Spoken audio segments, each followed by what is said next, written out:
Sono partite ufficialmente ad inizio settimana le linee dei battelli del Consorzio Servizio Marittimo del Tigullio, con tutte le problematiche del caso, dato che l'intero traffico per ora è concentrato su Santa Margherita Ligure. La situazione del fondale di Rapallo, infatti, è ben lontana dall'essere risolta. Per ora c'è la possibilità temporanea di usare il molo Duca degli Abruzzi e intanto si lavora insieme al Provveditorato delle Opere Pubbliche per ripristinare il molo De Laurentiis, l'approdo pubblico cittadino. La nostra preoccupazione è proprio quella che attualmente è una soluzione temporanea. È ovvio che avere la possibilità di sfruttare il molo De Laurentiis consentirebbe di dare quella continuità che noi abbiamo cercato di mantenere nel corso degli anni e quindi di consentire alla clientela di avere un punto di riferimento che è fondamentalmente il molo De Laurentiis.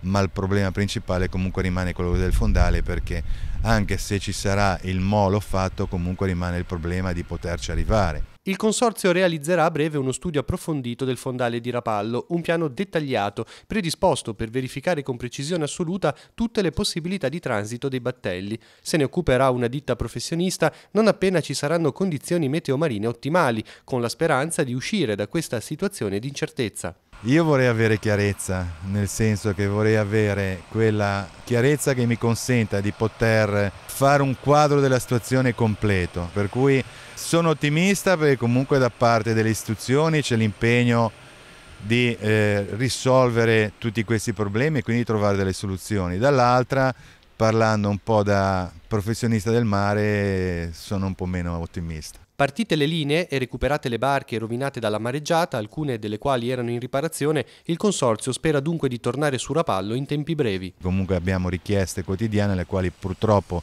non sappiamo dare risposte certe e per le quali comunque in questa settimana speriamo di poter avere una situazione più chiara.